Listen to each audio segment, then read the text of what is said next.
G'day guys, welcome back to Beyond. My name is Bailey, and today we're looking at a video from David Icke on 9/11. Now, obviously 9/11 was a very tragic day for the people of New York and across the world. It was supposedly started by a guy called Bin Laden, an Islamic extremist. And yeah, David in this video is going to explain, sort of the origins of how it all came about and how the US government sort of pivoted during the Bush administration on this matter. And I think a lot of people are still reeling today just to sort of make sense of it all. Obviously, recently the actor Guy Pearce came out and said that Israel caused 9/11. So again, when you follow the money, some things do line up. But I'll let David explain more of this in detail.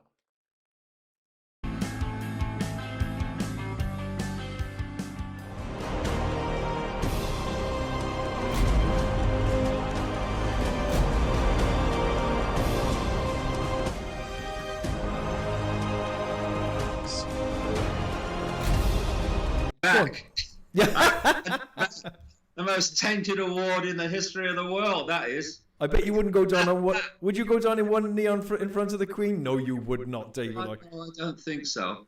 Right. Where do you want to start, David? What can we tell people? Well, first of all, the book, The Trigger, is written in two parts. It's really two books within two covers. And the first part takes apart the official story of 9/11. And of course, I've been on this case since the day it happened, because when I saw what had happened actually on 9/11, it so fitted a technique that I've been talking about, and I dubbed it back in the 90s, problem, reaction, solution. Create the problem, get the reaction, do something, and then offer the solution to the problems you've created, which are changes in society that advance the agenda that you want to pursue, and they are changes which would not be justified without the manufactured problem. So once they then started saying we need a war on terror and we need to invade Afghanistan and all this stuff, well, it was blatantly obvious that this was a problem, reaction, solution, and that it wasn't done by 19 Islamic hijackers. I mean, I'll give you one example, and this is just one of incredible numbers of examples of the ludicrous nature of the official story. One of the hijackers was supposed to be, still listed as such today, was called Hani Hanjour. Hani Hanjour was supposed to have been the pilot of Flight 77, which is supposed to have struck the Pentagon, but actually didn't. People will see that when they read the book. And one of the amazing things that Flight 77 with Hani Hanjour at the controls was supposed to have done was to come over past the Pentagon and then done a massive, incredible descending spiral to hit the Pentagon.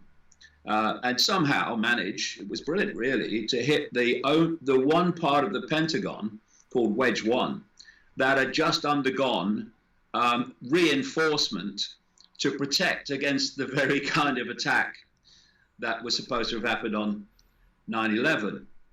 On the other side of the Pentagon, at the same time, were all the bigwigs and Donald Rumsfeld, the defense secretary, all those people. But no, this incredibly professional group of Islamic terrorists somehow managed to hit the other side of the building as far away from those people as you could get.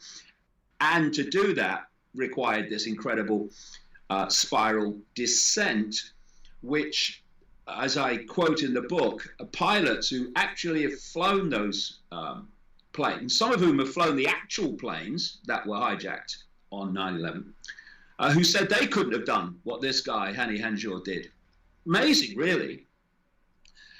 What's even more amazing is that 6 weeks before 9/11, Hani Hanjour was refused the right to hire a one-engine plane because of his incompetence and dangerous nature as a pilot. He was absolutely so useless that they banned him from hiring 6 weeks before a one-engine plane. Another instructor who went up with him at one point refused to go up with him a second time because he was so dangerous and useless.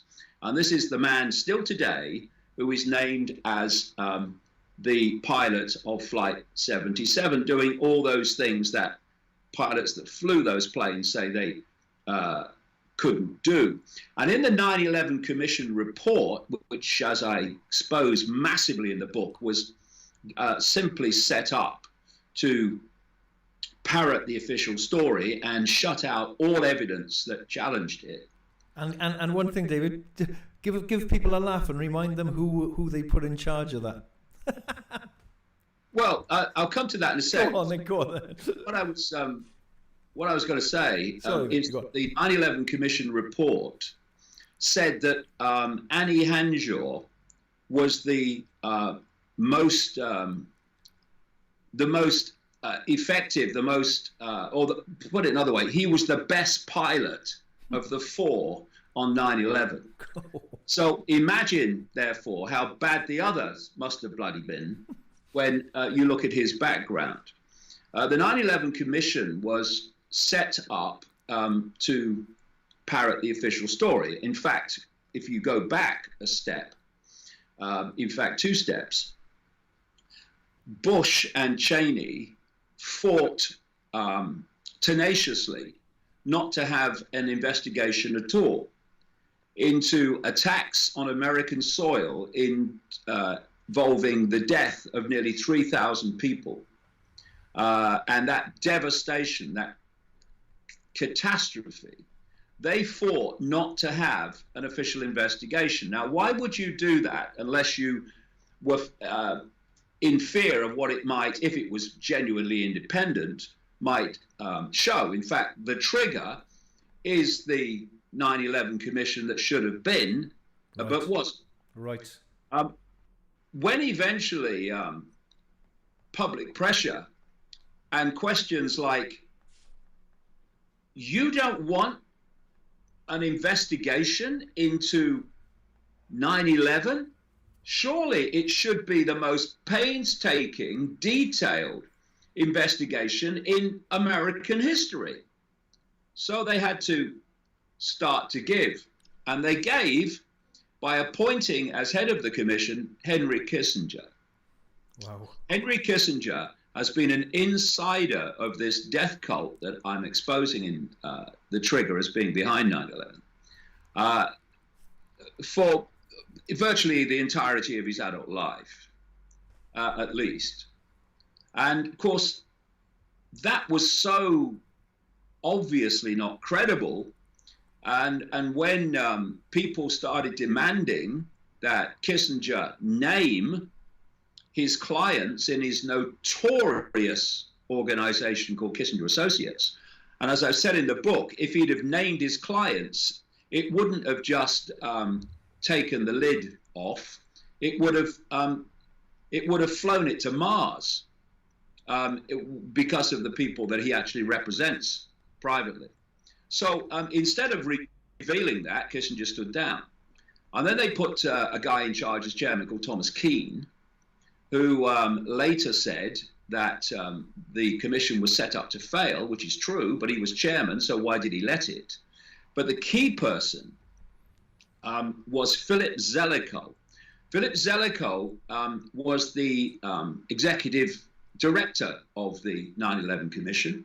He decided who was interviewed, what evidence went in the report and what didn't.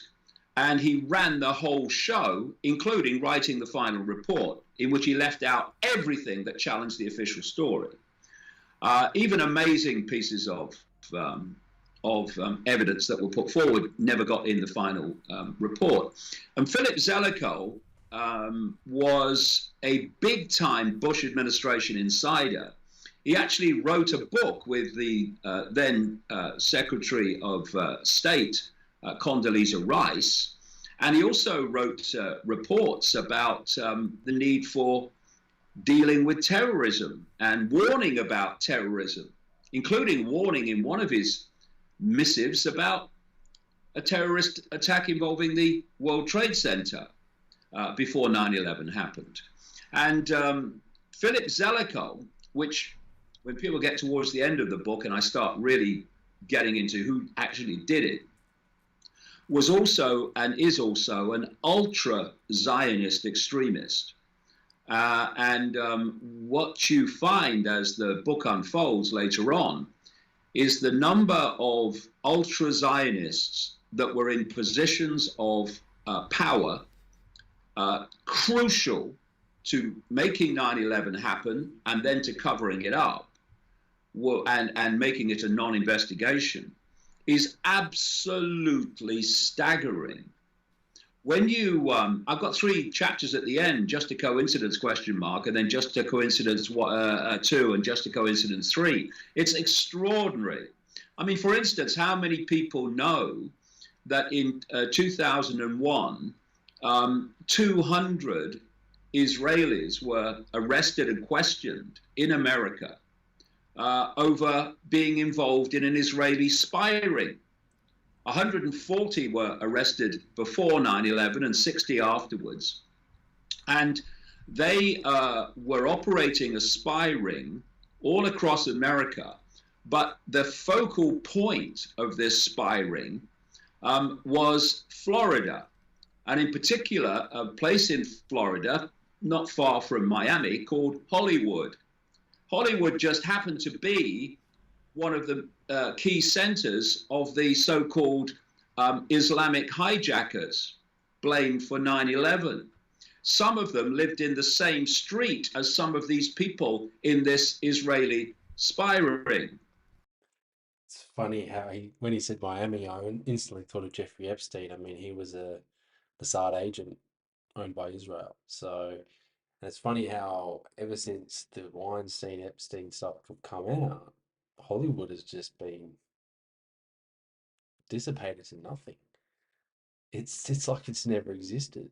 I mean, they've still got the sign up there, but Hollywood's not the same. And I think it could be to do with Israel going, well, our cover's been blown.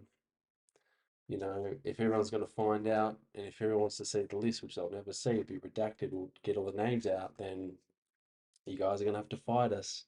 We want to fight the world. That's Israel. You know, they will fight to the death until for the betterment of their own kind. And perhaps that's why in World War II, a certain leader wanted to change history. What happened to them? Well, the man who was leading the criminal investigation into 9/11 was a man called Michael Chertoff. Michael Chertoff is an ultra Zionist who was appointed head of the criminal division of the Justice Department in 2001 and oversaw the whole criminal investigation, along with Robert Mueller, the director of the FBI, that led an absolute non-investigation. And Robert Mueller was appointed head of the FBI 2 weeks before 9/11. So this guy, Chertoff, who would not only head that criminal investigation, but also wrote the Patriot Act, which took away and deleted so many freedoms in America, justified by 9/11. He wrote that, the Patriot Act. He also went on to be head of Homeland Security, in which he then implemented what he'd written in the Patriot Act. Well, this guy, Chertoff, he let those people being questioned about the spy ring, he let them go. And they went back to Israel. How many people know that on the morning of 9/11, while the first tower, the North Tower, was burning, second one hadn't been hit yet, that a lady was looking out of a window at an apartment building, looking across the river to the burning tower. And she saw 5 people of Middle Eastern appearance, 5 men, who were filming the tower. They were with a white van. They were whooping and cheering and high-fiving while the tower burned. And she called the police, and eventually the police and then the FBI picked them up. And they turned out to be, yes, of Middle Eastern appearance because they were Israelis. And 2 of those 5 were known to the FBI as Mossad agents, the Israeli intelligence operation. And they were kept for 71 days in custody, being questioned. They failed lie detector tests. And then Michael Chertoff, ultra-Zionist, let them go back to Israel. One of the 6th person, guy called Dominic Suter, was the owner, the runner of a company called Urban Moving Systems, where these 5 dancing Israelis worked. And he was questioned by the FBI over what the heck was going on. And they said, we're going to come back for a second interview. Well, they didn't, because after the first one, he's on a plane to Israel. And they were taking pictures of themselves while the tower was burning. And some residents said that actually they were there before the first tower was hit. This lady saw them just after it was hit, but the others say they were there before the tower was hit. And there is supporting evidence of this, because in the postscript at the end of the trigger, I had updated information that's happened. And a Freedom of Information Act request was made to be given these pictures that obviously were then taken by the FBI at the time, of what these dancing Israelis were actually taking pictures of themselves. And they didn't produce the real pictures. They produced photocopied versions of them. But the building background, that which was left in the photocopy, supported and confirmed that they were where that woman said they were.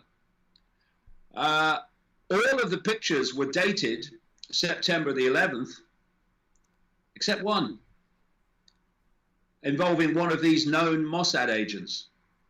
That picture was dated September the 10th. And this supports witness testimony that this man was seen around that apartment block with another man speaking, quote, a foreign language on September the 10th.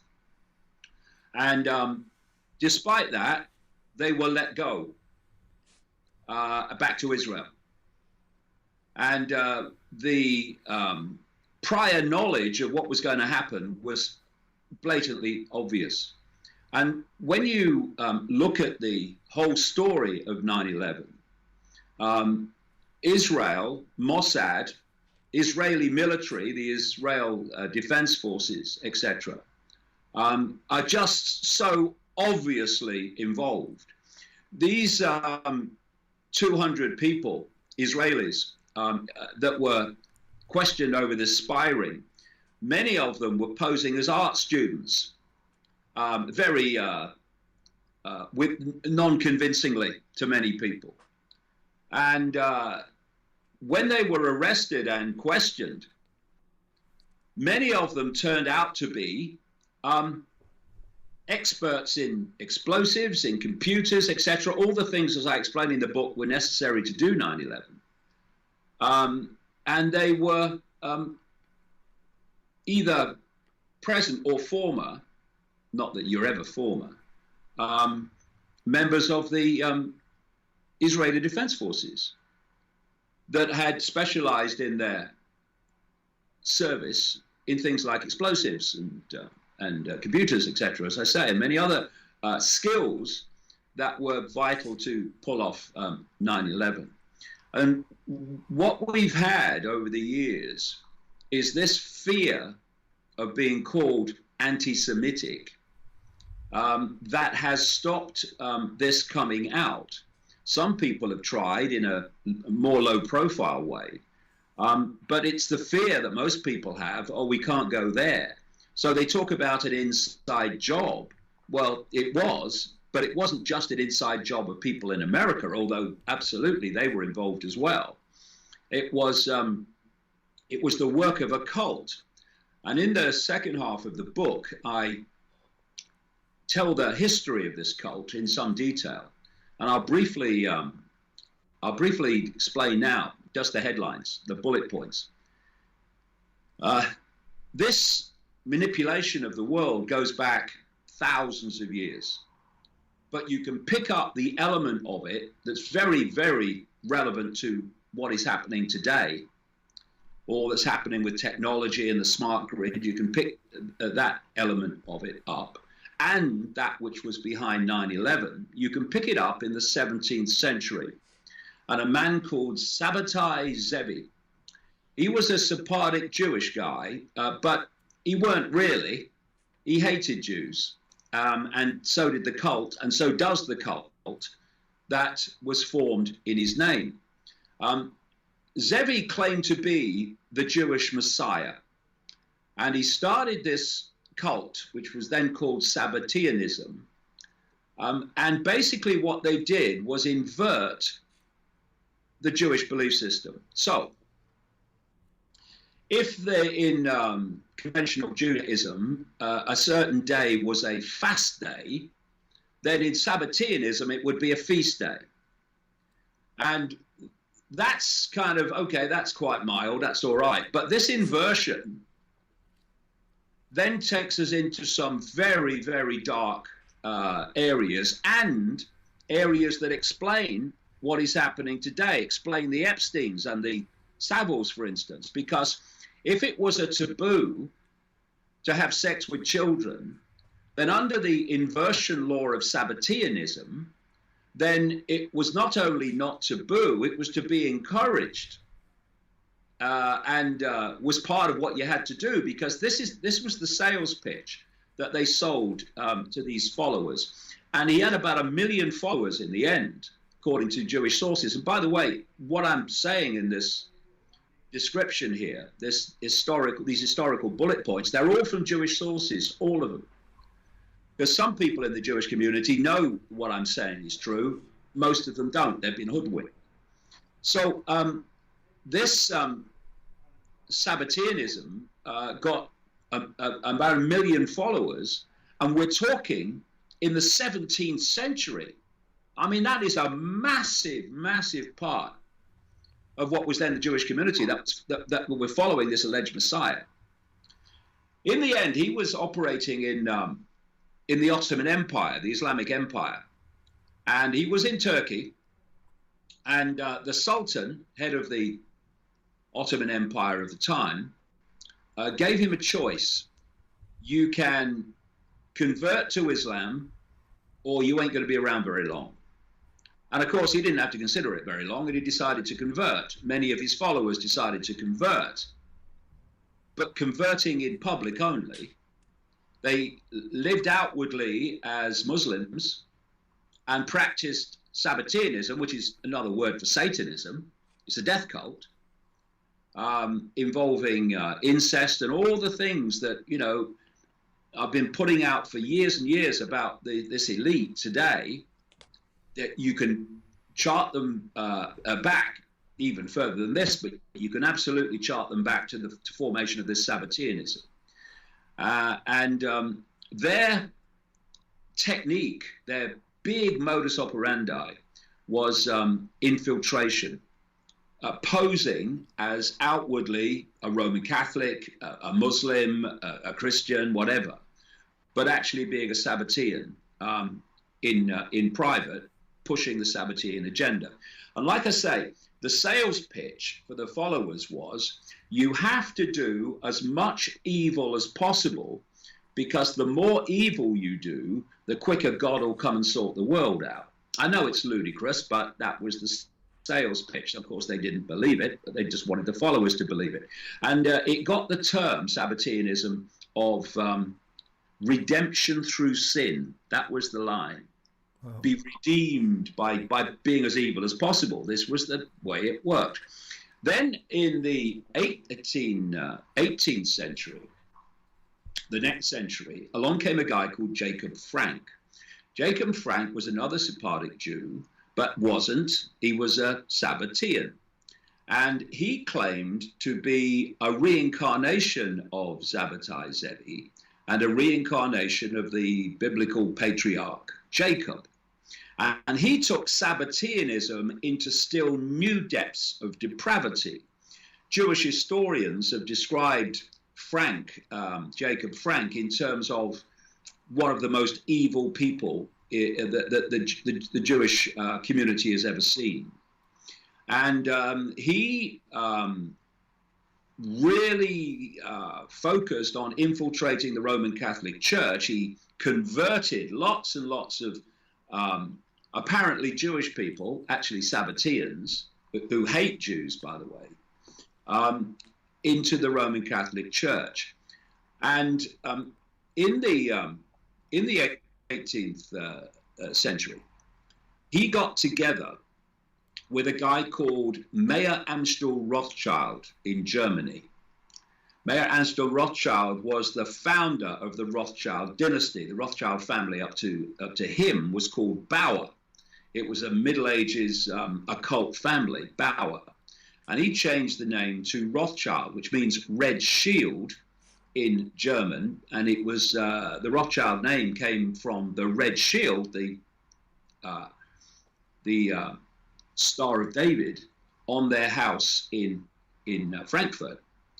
And Frank and Rothschild got together with another guy, another Jewish guy, who had converted to Roman Catholicism and was brought up or educated as a Jesuit, classic Sabbateanism modus operandi, and his name was Adam Weishaupt. And Adam Weishaupt is infamously in this, alternative arena, the guy who officially fronted up the creation of the Illuminati. And the Bible, or one of the Bibles, of Sabbatean Frankism, as it became known after Frank came on the scene, is the Kabbalah, the mystical, esoteric books of Jewish belief. And the book in the Kabbalah that they most focus on is called the Zohar. And the Zohar, the word means radiance or illuminated, and hence Illuminati. And through the Illuminati and other parts of this Sabbatean Frankist cult, they expanded across the world to now be in country after country after country dictating events. Now, when they had the conversion, the fake conversion in the Ottoman Empire, at the time of Sabbatai Zevi, those that converted became known as Donma or Donme. And that's a word meaning to turn, to convert. And these Donma, come through history and infiltrated Islam and got key positions in Islam, posing as Muslims. And eventually, they manifested as the Saudi royal family, the House of Saud. The House of Saud are Sabbateans, Sabbatean Frankists. And the British Empire and the House of Saud were brought together with a guy, or brought in a guy called Wahab, who was a Sabbatean, a Donma. And his daughter married into the House of Saud. And from Wahab came Wahhabism. which is the extreme form of Islam, or allegedly so, that rules the roost where? In Saudi Arabia, under the Sabbatean Frankist Dunma Saudi royal family. And it's also, of course, the head chopping, hand chopping ISIS Islamic State. Another wing of this Sabbatean Frankist death cult was behind the creation of Israel. And they've been running Israel ever since. Doesn't matter if it's the right or left of Israeli politics. It's all the bloody same. It's all controlled by Sabbateans. So whether it's Benjamin Netanyahu or someone else, the Sabbateans are still in power. And in a chapter in the book I call Atlantic Crossing, I show how the Sabbateans moved in on America and have taken over control of America. They also control Silicon Valley today. And so you have a situation where this Sabbatean Frankist death cult, this inversion of Judaism, which hates Jews, it shows how not only do they control what they do by control and ownership of the media and of Silicon Valley, increasingly the place where most people get their information from, and in the light of this hysterical censorship that's going on now out of Silicon Valley, they control what they're doing, and they're also controlling or suppressing the exposure of what they're doing. So if you start exposing this stuff, then they start suppressing your information, and in the end even banning you from talking about it. And this is where we are. And I show in the book that Sabbatean Frankism, the cult, was the driving force, the organizing force behind 9/11. And 9/11 was, of course, the trigger, hence the name of the book, for a stream of events that were justified in its wake, leading up right up to present day. Just before I finish this answer, Jason, let me just give you a sequence. Thanks, David. And remember, when I'm talking about Jewish here, I'm talking not about mainstream Jewish people. I'm talking about fake Jewish people called Sabbatean Frankists. Brilliant. In 1979, the so-called father of Israeli intelligence, a man called Issa Harel, was interviewed by an American journalist, and he predicted that there would be an Arab terrorist attack on New York's biggest building. He said they would do this because symbolically it was a phallic symbol, and by targeting that, it would break the spirit of America, in effect. In the same year, 1979, Benjamin Netanyahu started organizing conferences calling for a war on terror. First one was in Jerusalem, and in 1984 he had another one in America. All the American leadership were attending, including Father George Bush. And he wrote a book, Netanyahu, calling for a war on terror. And also these conferences and this book was calling for a change whereby countries would be subject to preemptive strikes if those making the preemptive strike decided that they were planning terrorism. And then in 1996, Benjamin Netanyahu became Prime Minister of Israel and ordered a report. It was called the Strategy for Securing the Realm. The short name for it was the Clean Break. And it was overseen by a man called Richard Pearl. Oh, him, yeah. Yeah, and an ultra Zionist extremist. And in that, he called, in the Clean Break, for the removal of Saddam Hussein from Iraq and for destabilizing Syria, and causing as much inter-Arab conflict as possible, all of which would suit the ambitions of Israel, i.e. the Sabbatean Frankists that control Israel.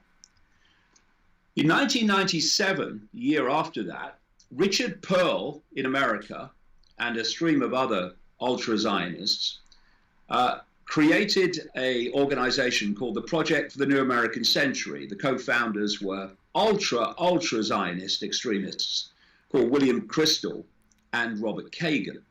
And in the Project for the New American Century, among many others of relevance, were the following. Dick Cheney, who would at 9/11 be the de facto president of the United States, with Boyd Bush as just the figurehead, and was vice president officially. Also in the Project for the New American Century was Donald Rumsfeld, who would be defense secretary running the Pentagon at the time of 9/11. Paul Wolfowitz, his ultra-Zionist deputy secretary of defense, would also be there at 9/11. And a guy called Dov Zakheim, ultra-Zionist, who would, at the time of 9/11, be comptroller of the Pentagon, controlling the entire Pentagon budget. And other people in there included someone who's still around, called John Bolton, who left as National Security Advisor in the last few days of the Trump administration. And in 1998, the year after that organization was created, they wrote to the then President Bill Clinton, urging him to invade Iraq and remove Saddam Hussein. We move forward to the year 2000, actually September 2000, a year to the month before 9/11. And this Project for the New American Century then published a document calling for American forces to fight and decisively win multiple theater wars in the Middle East and elsewhere to create a series of regime changes. And those countries were Iraq, Libya, Syria, Lebanon, Iran, North Korea, leading to regime change, it said, in China. And they said in this document that this process of transformation, as they described it, i.e. all these regime changes and massive increases in military spending in America to fight these wars, that transformation would be necessarily slow, and here's the quote from the document, absent some catalyzing and catastrophic and catalyzing event like a new Pearl Harbor. These people that wrote that document came to power with Bush in January 2001. And 9 months later, America had what Bush called at the time the Pearl Harbor of the 21st century. As a result of that trigger, 9/11, for which the official story is beyond belief pathetic in terms of its credibility, they started picking off the countries on the list. And after the towers were hit, within an hour or so, a man called Ehud Barak, who had been Prime Minister of Israel up to the early months of 2001 and was a former head of military intelligence, he was on the BBC saying that, or indicating that, Osama bin Laden was behind it. Everyone else is running around saying, what's happening, what's happening? No, Osama bin Laden's behind it. And pushing for an invasion of Afghanistan, which of course came very soon afterwards. The New York Times reported just after 9/11 that on September the 19th and 20th, the same people met under the guise of the Defense Policy Board of the Pentagon and plotted the removal of Saddam Hussein from Iraq. This is immediately after 9/11, which brings me to General Wesley Clark. He was interviewed in 2007 on a alternative television show in America called Democracy Now! And he told the story of what happened to him immediately after 9/11. He said he went to the Pentagon. I mean, Wesley Clark was, you know, a top man in the military in NATO, very well-known general in America, and you know, he should be subject to war crimes as well for what he did in the Balkans. But anyway, another story. He told Democracy Now! That immediately after 9/11, he went to the Pentagon, he met Rumsfeld and Wolfowitz, the Secretary of Defense and Deputy. And then he went downstairs and he met a friend of his in the Joint Chiefs of Staff. These are the uniform level controllers of the Pentagon, although they're down the hierarchy of the real hierarchy, which is the Sabatier and Frankist hierarchy. They won't even know there is a Sabatier and Frankist hierarchy, some of them anyway. This friend of his, this general, said to Wesley Clark, we're going to invade Iraq. This is days after 9/11. And Clark said, I said, well, have they connected Saddam Hussein to 9/11 then? Oh, no, nothing like that. But it's come from upstairs. We're going to invade Iraq. So Clark goes away, he says, comes back a few weeks later, by which time America is in Afghanistan. And he met the same general. And he said, I thought we were going to invade Iraq. Well, what's happened? He said, oh, it's worse than that, sir. He said, we just had this from upstairs, Rumsfeld's office. And he pulled up this piece of paper. He said, we're going to invade 7 countries in 5 years. And he listed the countries. They were the countries listed by the Project for the New American Century, this ultra-Zionist organization operating, controlled out of Israel, Sabbatean Frankist Israel, a year before 9/11. And so, from then, they start picking off these countries. Bush and Blair lied about weapons of mass destruction to tick off Iraq. They lied because there wasn't a credible reason to invade Iraq, so they made one up. They go away, Republican and Labour Party, and in comes Democrat and Conservative Party, Barack Obama and David Cameron. They get rid of Gaddafi along with NATO, another one gone. They also start, I say they were fronting for it, these Sabbatean Frankists were doing it through their various channels. They then create the catastrophe in Syria, another massive Sabbatean Frankist target. And without Russia coming in with air support, then they'd have been they'd have got rid of Assad in Syria a very long time ago. And then they go aside, and in comes the maverick Trump. He's going to drain the swamp. Who then starts targeting Iran. And starts targeting China, of course, as well, which was on the list for regime change in this Project for the New American Century. And then I won't go into them now because they're all in the book.